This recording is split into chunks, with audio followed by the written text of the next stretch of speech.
Welcome to the podcast, The Next Big Thing. I'm your host, Keith D. Terry, a consultant, a coach, and a serial entrepreneur.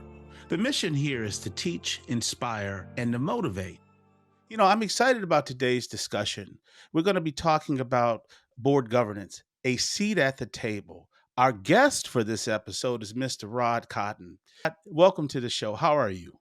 I'm fine, Keith. Thank you so much for the kind introduction. And I've been following your podcast and the guests that you have, and I'm delighted that you've invited me on to share my perspective and tell a little bit about my story. And brother, let me just say, we are good friends. We've known each other a long time.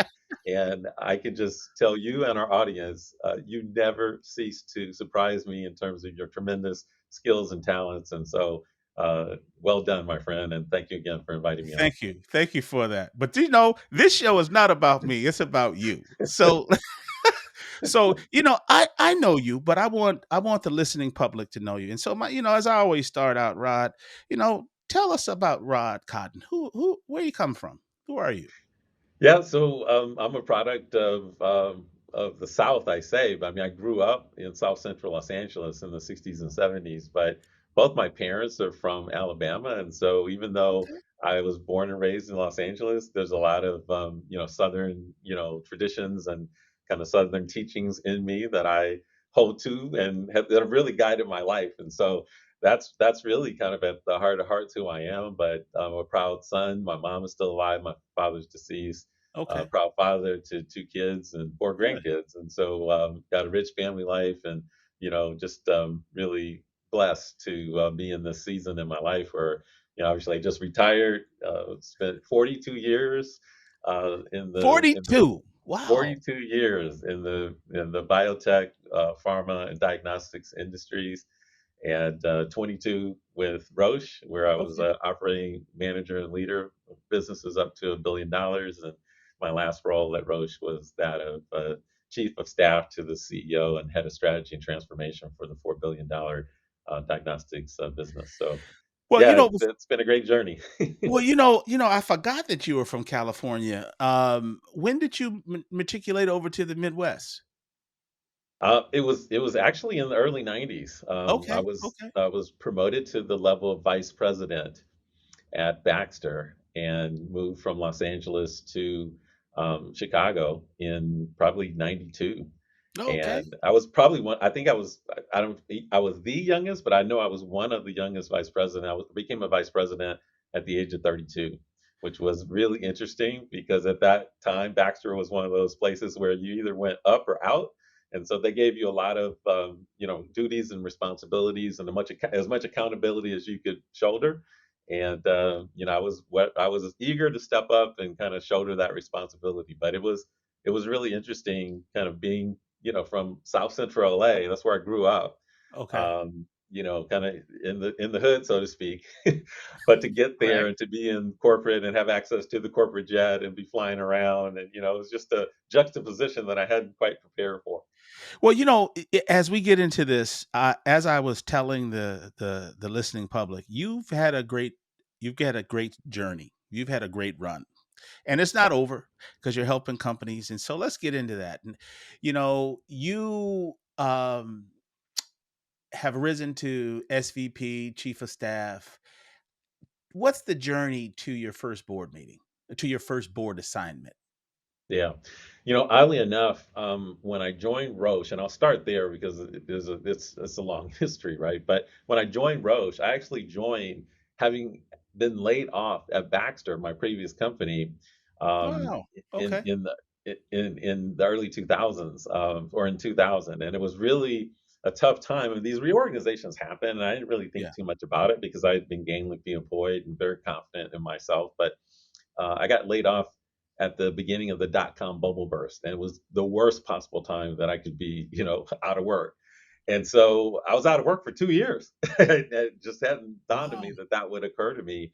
But I frequently tell people, not if, but when you get knocked down and you're flat on your back, if you can look up, you can get up. Get up. And so Okay. that's kind of what Amen I to that. did. Like I kind of reinvented myself. I got on the speaking boards and speaking assignments. I wrote articles, did some consulting, Okay. I really just kind of remade myself and earned money while I was doing it. But actually, I gained a lot of great experiences, and I ended up at Roche because I went to the National Black MBA conference, and so long ago, I don't even remember what city it was, but I was there on a speaking engagement, and then after the speaking engagement was over, I walked over to the job fair because I needed a job, Right, and right, right. they hired me pretty much. I wouldn't say on the spot, but they kind of signaled pretty strong, and I came in for a couple interviews, and the rest they say is history. But it was really kind of ironic, Keith, because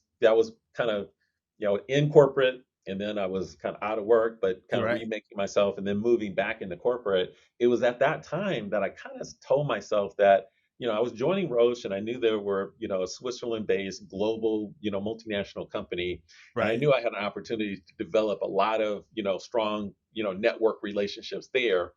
But I was really mindful of the fact that, having been head down at Baxter for all those years, and then ended up out, I said I need to build my, network externally to Roche, right? And Okay. so that Okay. was the first time that I had this feeling that I want to be on some boards, and I really Okay. didn't even know what it meant, but I felt like that I want to do that. And I was discouraged. People told me, no, if you're not CEO, CFO, or general Yeah. counsel, you would never be on boards. But, and there's always a but, if you want to do this, then you probably need to get on some not-for-profit boards. And that's Okay. what I did. I got on the United Way of Central Indiana board. It's a $200 million kind of organization with a $75 million annual, raise every year, and I got active. I mean, I was on the governance committee, the exec Wow. committee, the strategic affairs committee, capital campaign committee. I was on the CEO search diversity committee, and I was a Tocqueville giver. So I mean, I was involved. And remember, Right. I had a full time job. I Yeah. had a Yeah. full Yeah. time job, and Yeah. so I was really busy, but I enjoyed it, and I learned so much, and it kind of not planned, but it turned out to be one of the best things because the United Way of Central Indiana has a They're big. really They're big big. board. It Yeah. was a big board too. It's like 90 people on the board, and they're the who's who of everyone in Indianapolis. And so Gotcha. I met the CEO. I mean, I met Dave Ricks, right? And worked with Okay. him, the CEO of Lilly. I met, Right. virtually every head of every major health institution in town and all the major businesses. And so it was really kind of a blessing in disguise, and I enjoyed Wow. every minute of it. Okay. And so let's talk a little bit about that because, when you and I were talking about this podcast and you said, yes, you would do it, and we decided we would, call it a seat at the table. Uh, Let me ask you, what does having a seat at the table mean to you? It's really a chance to shape the direction of a company, right? And really have impact. And what I like to do is kind of bring to bear, the clinical and technical skills that I have, but also couple those with 40 years, 40 plus years of diverse leadership experience, both in the US and globally, Mm, across like this wide swath of different types of companies. So like life science, like so that includes, like I said, biotech, pharma, and diagnostics, but also healthcare providers, which would include big, large health systems and point of care facilities and laboratories. But then IT and digital. So now, with the advent of artificial intelligence, you add that, you add machine learning, predictive analytics. So these are all kind of discrete but interconnected, areas. And the uniqueness for me is in that is to really view all of that through the lens of being an African American man and executive, and being yes. conscious of health equity, being conscious of disparities in care, being conscious of social determinants of health in a way that many other people aren't. And so I think coupling and adding all that together is really, the unique perspective that I'm able to have with my seat at the table. And Rod, that is really pretty powerful because I think people I forgot that you have a global perspective. I mean, you had a revenue, you were responsible for $1 billion. That just didn't come from the US, right? No. Yeah. Well, And so yeah, I was U.S. based, but I was always on international kind of projects and committees, and I even had the opportunity to work overseas, but my Okay. family was Okay. here, and my mom was here. By the way, my mom has been suffering from Alzheimer's dementia for about 20 years. And so I just couldn't see leaving her. But I mean, I committed myself to going and traveling globally extensively. I mean, there was a time when, Keith, I was global services on United, I was platinum on Delta, and platinum on American, all at the That's a same lot time. of travel. That's a lot of travel, right? And so, I mean, but I was flying to Switzerland once a month, and that was before there was a direct flight from Dulles to Zurich. Wow. So I had to go Indy, Dulles, Frankfurt, Zurich once a month. I mean, that was it. So so let's So let so so let me ask you this question here. You know, I know, having started a couple of companies and been on some boards, that the advice you get from your board members can be critical. yeah, Um, are you I don't want to talk about your current board assignments, but are you convinced in what you're seeing that these companies, whether it's profit or non for profit, have the right mix of talent on the board, or is it yeah. their buddies? Well, I mean, there is definitely kind of this, you know, friend referral, right? I mean, that typically most board assignments are, kind of transferred or offered based on, Who you know? who like Gotcha. leveraging your network, right? Yeah. So, Yeah. but I think gone is the time where it's just you come on because you're a friend of the friend. I mean, there are definite skills and requirements that you really have to have. And I think in terms of what are the key skills, like if you would want you or your audience would want to know, like, what's a key skill to be and to have on a board. I Yeah. mean, really, to me, it comes down to a couple of things. It comes down to leadership and governance, and to really understand board dynamics and understand teamwork, collaboration, conflict management. It comes down to communication, in terms of really being able to listen deeply and ask good questions, but also communicate very complex technical information sometimes in a very concise and succinct way. And then, if you're a healthcare board, then you obviously have to have kind of that patient-centric focus and kind of empathy and understanding of outcomes. Now, that's really what you need. The the clinical, technical, all that, those are table stakes. Like if you don't have that you don't even get in the door, right? So Gotcha. everyone walks in the door with that, but what they're really looking for is really, you know, leadership and governance, communication, teamwork, collaboration, the ability to kind of help move the conversation along and keep everyone on track. Well, you made me smile when you said conflict management. I having led a couple companies, been in the boardrooms, know that they can be some pretty intense conversations. Yes.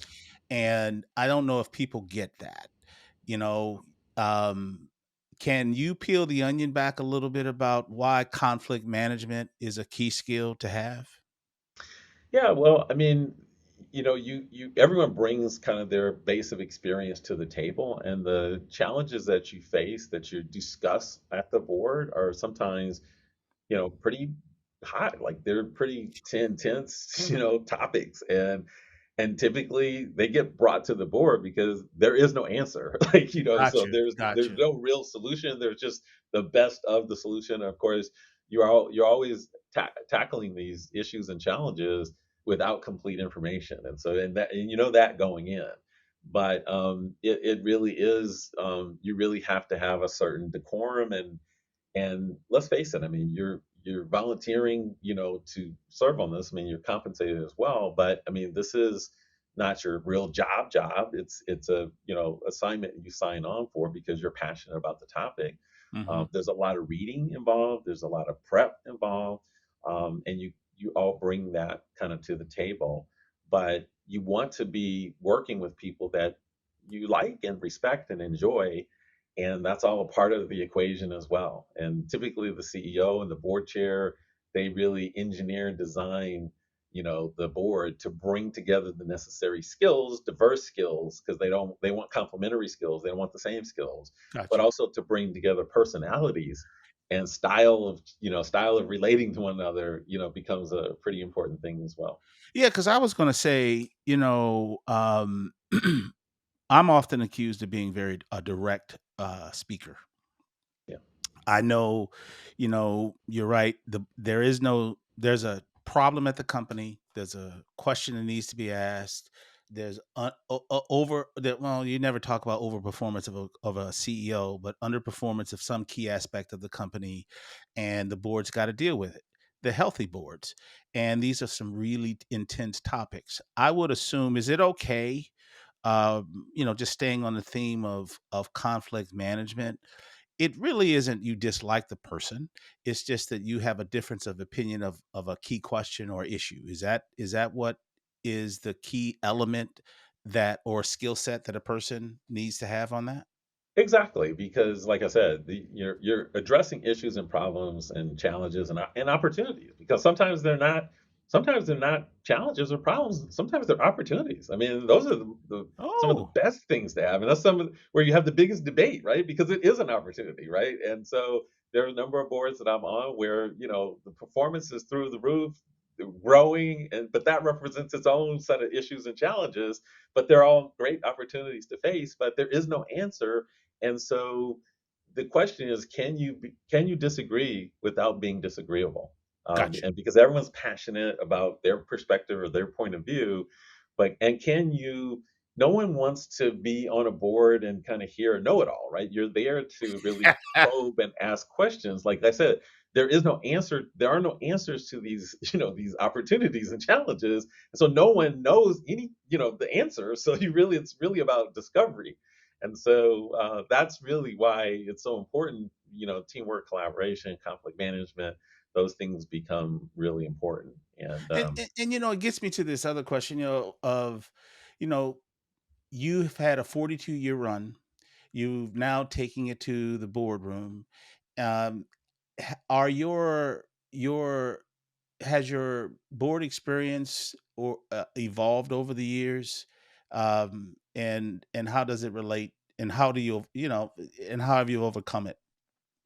Yeah, I tell you, it's grown the most in the last year, because my first board, actually, I got on my first corporate board a couple of years before I left Roche, and that was a Okay. private equity backed board. That was Orchard Software. It's owned by Francisco Partners, Okay. and really entered that space really more as a subject matter expert, if you will, for the IVD space and molecular diagnostics. And so there's if you're on a private equity back board, there's a different, there's a cadence to that, and a kind of, Yeah. operating kind of procedure that exists.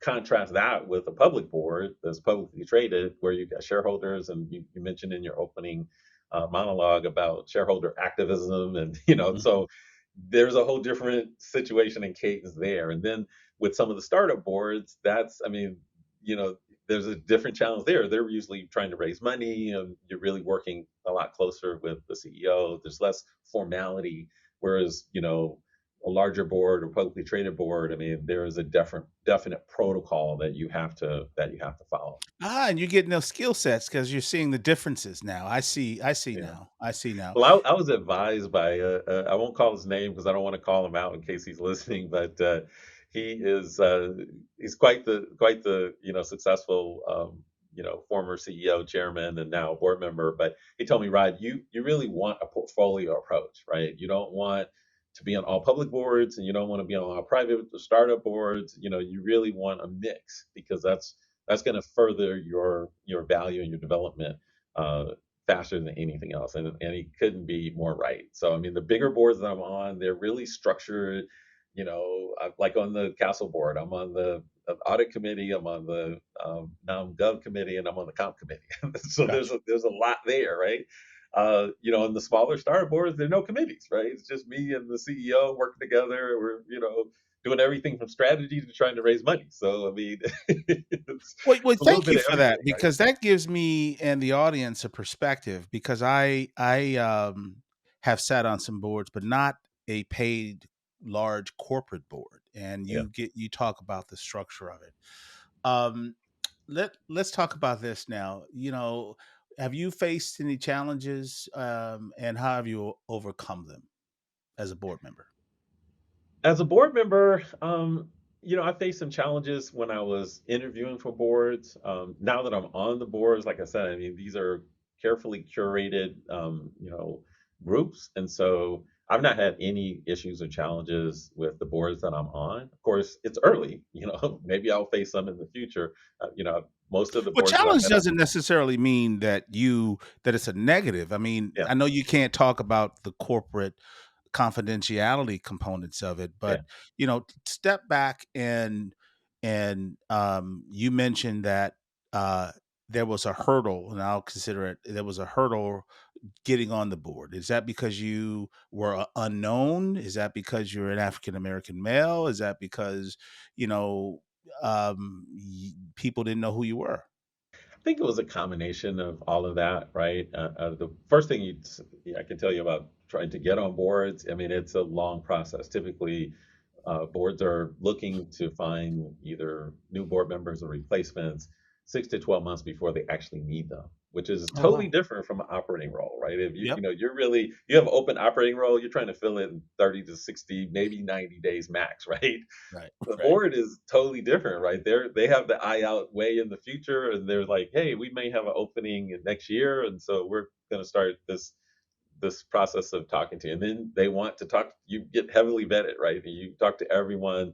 Typically start with the CEO, then the board chair, or vice versa, and then you talk to every member of the board. And so it's a long process. And so I would just say, that was fairly challenging. Just kind of, and everyone is different. Like everyone is a snowflake. So if you've seen one, you've seen one.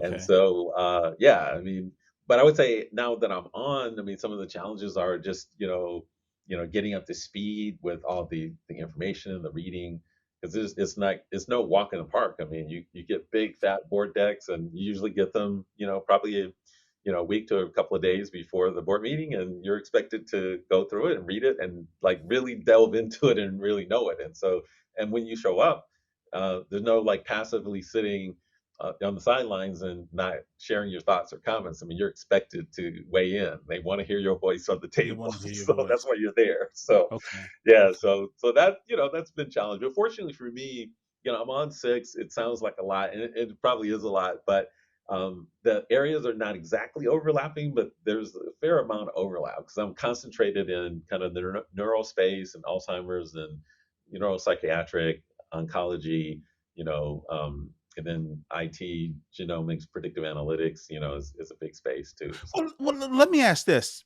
um, you talked about the hurdle, and I don't want to really call it hurdle, but the challenge of getting on a board. Any advice you give to people who say, "Yeah, I'm inspired by Rod Cotton. I've had a nice corporate run. Should I? I want to consider joining a corporate board." yeah. What advice would you give them?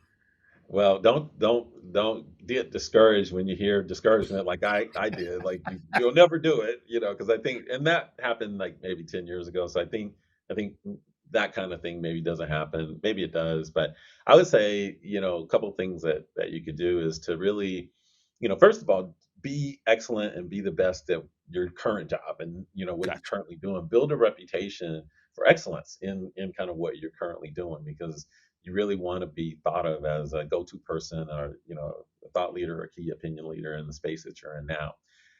Much like me, I would actively pursue and obtain strategy roles, and I don't mean like a business, just one single business unit strategy. I mean the enterprise strategy. And so I mean I that's see. that really I helped see. me when because that's when it gets real, because you really have to think holistically, right? And there's always the puts and trade-offs in that scenario, and the complexity is just like tenfold, right? And so that adds to that perspective and depth that you have. And then, besides that, it's really building your network and, really telling people that that's what you want to do. And that's a little scary because now not only have to tell them that you want to do it, but you have to be crisp and precise about what it is that you bring to the board. And you have to have your, board pitch, Value or proposition, yeah. yeah, value proposition. What are you going to contribute? And so, and what do you desire? And the reason that's important is because, like I said, most boards aren't filled through executive headhunters. They're filled through your network, which that means that they have to speak on your behalf. And so they have to hear from you very succinctly and crisply what it is that you want, and you do, and what you bring to the table. A lot of people say, well, you know, well, right, I just met you, I know you now, and so please refer me to the board. But typically, it's your Right. former colleague who knows you deeply, who's worked with you deeply, I who's see. in a position to speak to your superpowers I see. that's really good, and they're on a board, and I then see. and they I can see. they can vouch for you, so to Well, you speak. you you know, that brings up, I touched on board diversity, and, when I was doing my research, what was interesting is there was a time in the US where boards, they needed to have them, they rubber stamped management decisions. I don't think that's the case right now. No. And so my question isn't that. My question is, more diversity. I is well, well, let me just ask the question. You know, McKinsey has done a lot of research and shown that boards, companies perform when they have a diverse perspective. In your because I'm assuming you're hanging out with a lot of different and looking at a lot of boards. Would you say that we've gotten to a level in the United States where most boards are diverse? Well, no, I wouldn't say that at all. I, Okay. I think I think it's improved dramatically, and frankly speaking, Keith, as you're probably well aware, I mean, the big push came in the wake of the George Floyd murder, Yes, it and did. and that was a big impetus for boards to really kind of think more broadly, and to, more importantly, put action behind the efforts. And which brings me to a topic a little off topic, but kind of related. I'm Yeah, very please. proud of the fact that I'm a mentor and advisor to the Black Corporate Board Readiness Program at Santa Clara University, and Are they you? actually started this program, in 2000, in post George Floyd, with 20 people, and now there are over 300 people on boards, and of Wow. those, I mean, 300 people in the community, and of those, probably 130 to 140 actively on corporate boards. Now, a lot more on not-for-profit boards, but I mean, the impact in this organization in just a very short period of time. And what's the name of this organization again? It's called the Black Corporate Board Readiness Program at Santa Clara University, and it's run Wow. by some passionate, dedicated people. Dr. Thane Krenner, I should say, and Dennis Lanham, and it's a phenomenon. Heather Buffington, Heather. Oh, I'm gonna murder her name, so I just say Yeah, Heather. Everyone knows her as Heather. So, right. but she is that whole group is just a phenomenal group, and they're doing great work. Now, I can say they're not the only ones, right? I mean, Right. I know for a fact, but I know the ELC is working very diligently in this area. There's a group called Block, uh, Biopharma Leaders of Color. They're doing good things.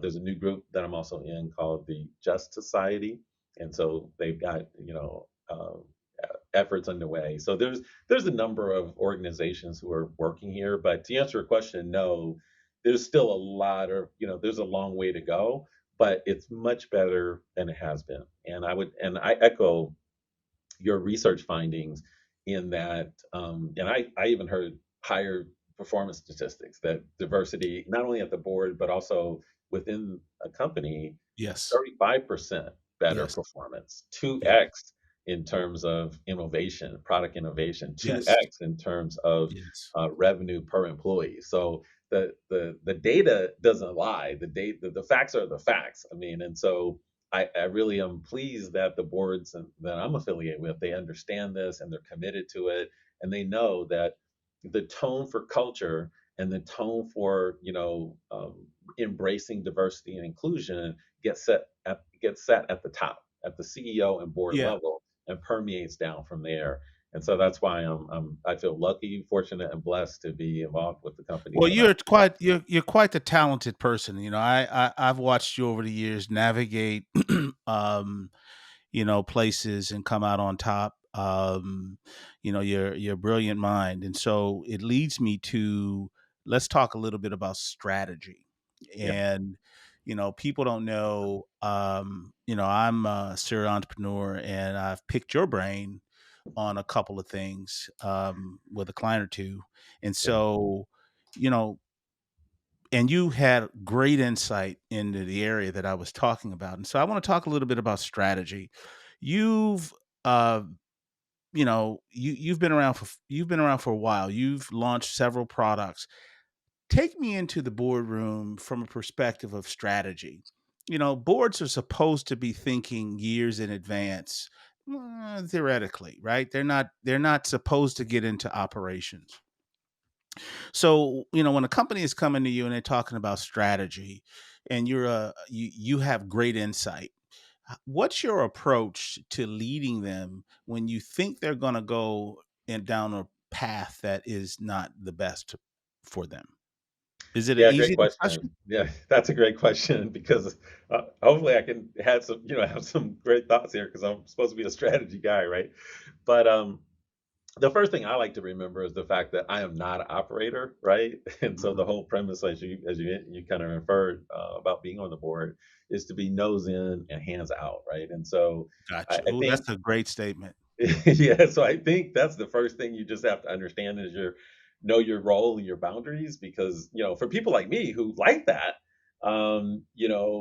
you really should kind of stay out. And let me contextualize my comments because I'm speaking from the standpoint of a bigger board, especially like a publicly traded company or any big kind of organization because they have teams of people like in the leadership ranks and in operations to do these things in the smaller startup, you may roll up your sleeves and get hands deep in exactly that, right? And so that's the beauty Yes. to me of being on, having a portfolio approach. But in the former instance, you really need to really ask more questions. It's really about sharing perspective and listening and probing.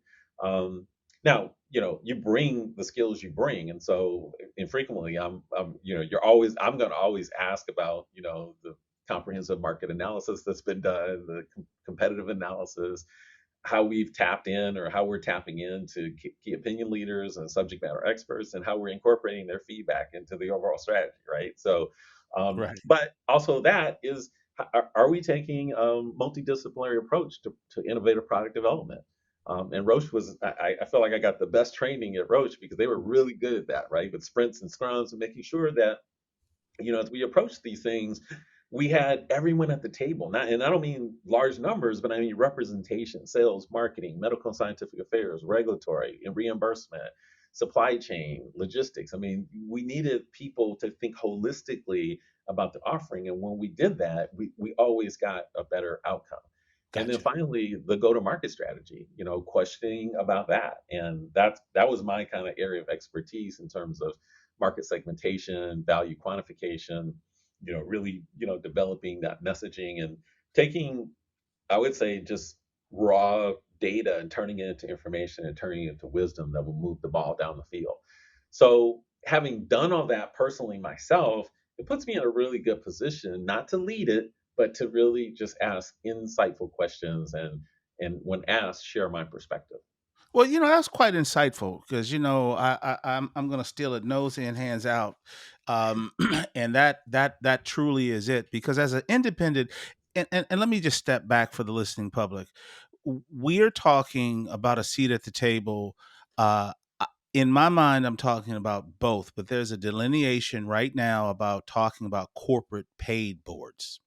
And Yes. so, where there is a legal fiduciary responsibility to give the best and to serve and to follow regulations and all of those things, Dodd Frank, Sarbanes Oxley, all of those things. So people listen because people can go to jail if they mess up.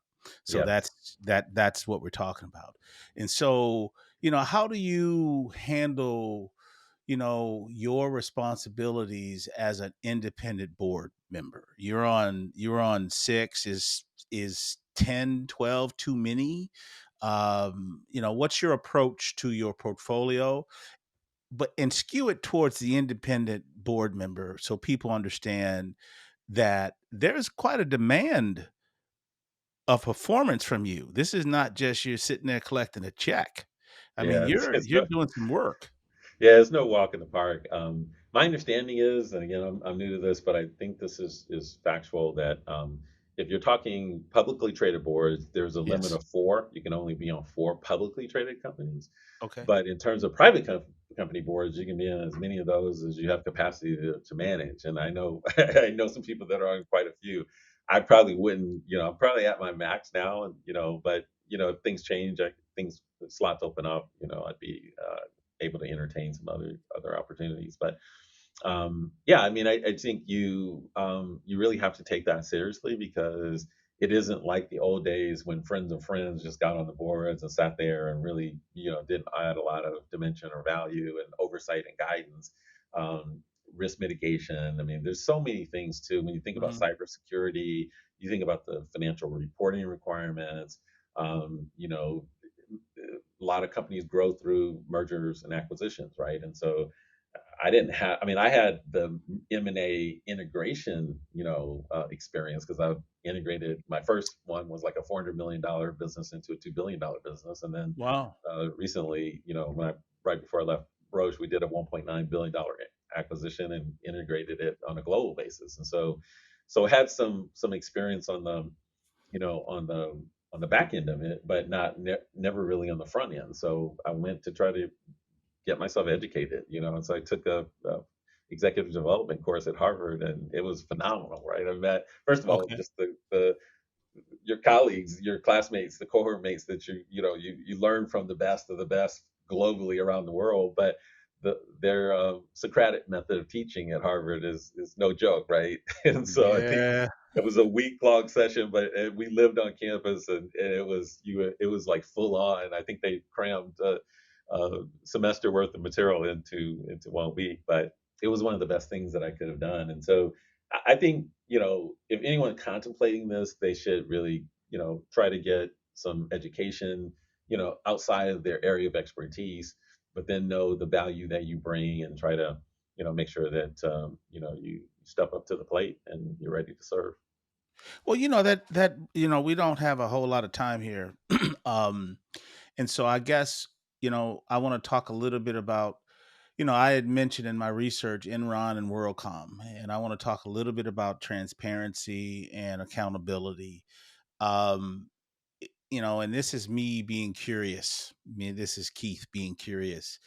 Um either through your onboarding or while you're on, is accountability something that they talk about, or is it an expected outcome of being a board member? I mean, it's expected. I mean, you have duty of integrity, fidelity, loyalty. I mean, so those are things that are, I guess, pretty serious confidentiality. So, it you know pretty well when you sign on that you have accountabilities in those areas at a minimum. But I mean, you then represent, you're there to kind of, provide the leadership and governance at the highest level and the management of risk mitigation and oversight. And so um, you basically you have to kind of do as you're asking other people to do. And so you hold yourself to a higher standard, I think. Well, it was less a question about you, because I know Yeah. your integrity. It's less about board members. It was more about, and about companies being transparent Oh, and yeah. companies, holding the companies accountable, because I don't Yeah. believe anybody from the Enron board went to jail. I don't believe anybody from the WorldCom went to jail, Yeah. but we had CEOs who did. And Yeah. Yeah. so I guess my question really is, you're sitting in the court. This is a publicly traded company. These guys, the demand, the legal demand, the SEC demand, all of the fiduciary responsibilities. As a board member, you get a big old binder. And what's your approach, or what's the company's approach to transparency? Because as a board member, you're not in operations. Right. How do Exactly. how do you know if they're transparent? Is there a Yeah. process? I'm just curious. This is me. Yeah.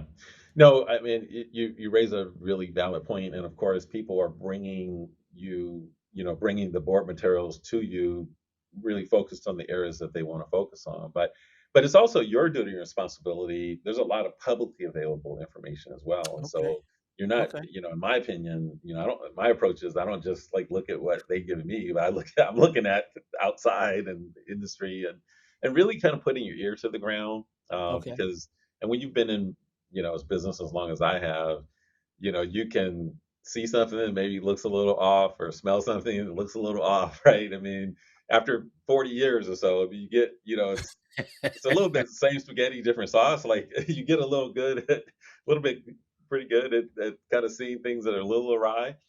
And so I think gone are the days when people can just kind of smoke the board members. I think there is, and the shareholders, their shareholder activism is like, it's pretty hot topic right now. And so I think from just a shareholder perspective, right, there's going to be multiple signals and signs of things Well, that are happening. that's But let me just interesting. say this too: Okay. there are Okay. some challenges and issues that occur that really maybe were not based on either malfeasance or gross negligence, but you just think it's a complicated world out there. So you just companies and organizations get themselves into trouble, and so really that becomes part of the opportunity you have as a board member is to help in that situation, kind of help companies and organizations to lift themselves out of a tricky situation that is really unfortunate, but they're in it, and how do you get out of it for the greater good?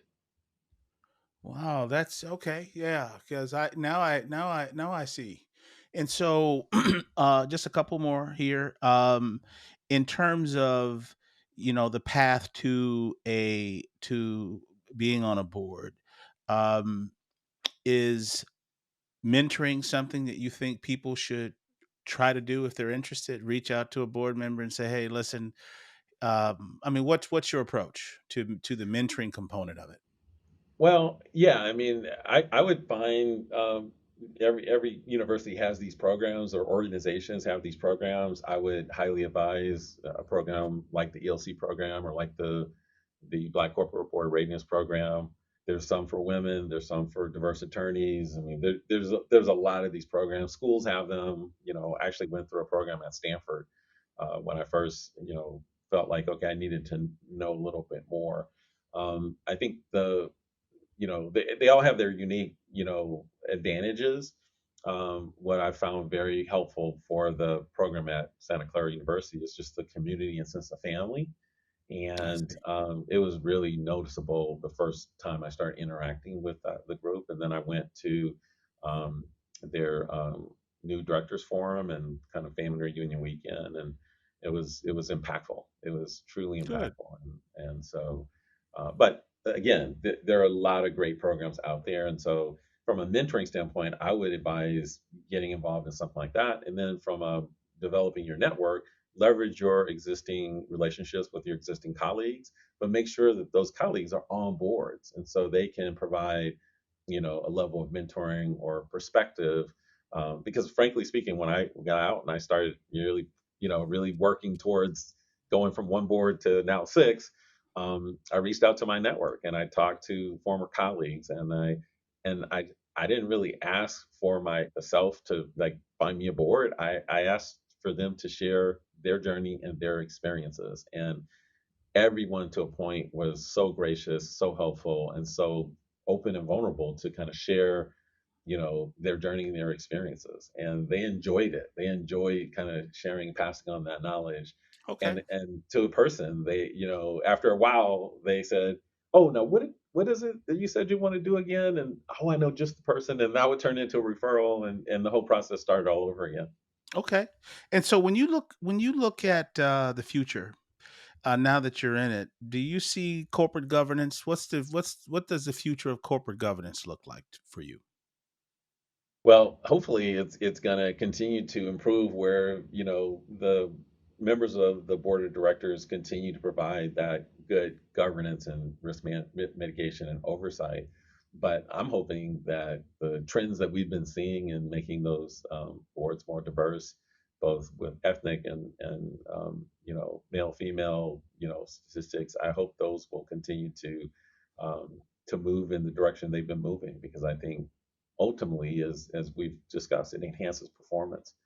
And I mean, for me, sitting on healthcare boards and even on a, a big health system board, I mean, I enjoy working with my board colleagues in both those scenarios, in big pharma and diagnostics, and on the healthcare provider side, there is a recognition that there needs to be active work to enhance cultural competency so that you can deliver care better, increasing Okay. patient centricity, increasing or decreasing provider bias. And this is something that, not only the health system I'm a part of, but a lot of health systems are embracing, those three tenets and And working you're hard. passionate about that too. Oh yeah, absolutely. And they got quality metrics behind it. Like it's not just it feels good. It's like, no, what are the outcomes? Because they have to report overall outcomes on a monthly basis, and they're only as good as each subsegment of the population. So if one group is not doing so well, then it pulls down the numbers for everyone. And, And and, on the and flip that, side, go ahead. from a farmer perspective, making sure that you increase diversity, inclusiveness in clinical trials is important, particularly in instances where your treatment is, predominantly, a factor for one, racial group. I mean, I read a statistic recently about cancer, about breast cancer in women, that actually the incidence rate there's a 4% decreased incident rate in terms of breast cancer for Black women, but a 40% higher death rate. And so, as these new, Whoa. drugs and treatments come out, it's imperative that more Black women are included, because the FDA actually reported out between the years of 2015 and 2019, um, there were only 5% of Black men in oncology clinical trials, and less than 2% of Black women in those trials. And so, Mm. when you have more diversity on these boards, and you now have the FDA has recently come out with guidelines around increasing diversity and inclusiveness in clinical trials, there's more focus and more urgency being put in this area, and being there to ask the questions and to encourage people to do the right thing, because it just enhances the performance of these for everyone. So that's what makes this all worth it to me, and to me it just allows me to align my interests, my passions, and the impact that I can have. And Rod, with that, you kind of answered my last question about why we titled this "A Seat at the Table." You just explained it right there. Because if you're not in the room that makes decisions or set strategy, you can't impact it. You can only complain about it. And Yeah. so, I just want to thank you for being on the show.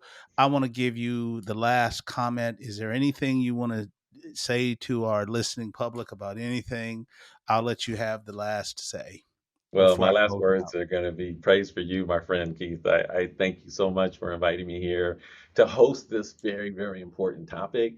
Your podcast, The Next Big Thing, is aptly named because you're tackling some really, top issues and tough, opportunities and challenges. And so giving, people like me, to sit down with, really bright persons like yourself and engage in this kind of dialogue is, I think, really helping a lot of people. And so, my hat's off to you, my friend. I really appreciate the invitation, but I more appreciate you and what you're doing. So keep Thank it you, up. Rod. I, Yeah. I, I so appreciate Thanks it. it. Thanks for listening to The Next Big Thing. I'm your host, Keith D. Terry. If you've enjoyed this episode and you'd like to support this podcast, please share it with others. Post about it on social media or leave a rating and a review. To catch all the latest from me, you can follow me on my YouTube channel at Keith D. Terry. If you want to recommend a guest, please email me at info@terryperformancegroup.com. This has been produced by your host and Jade Productions.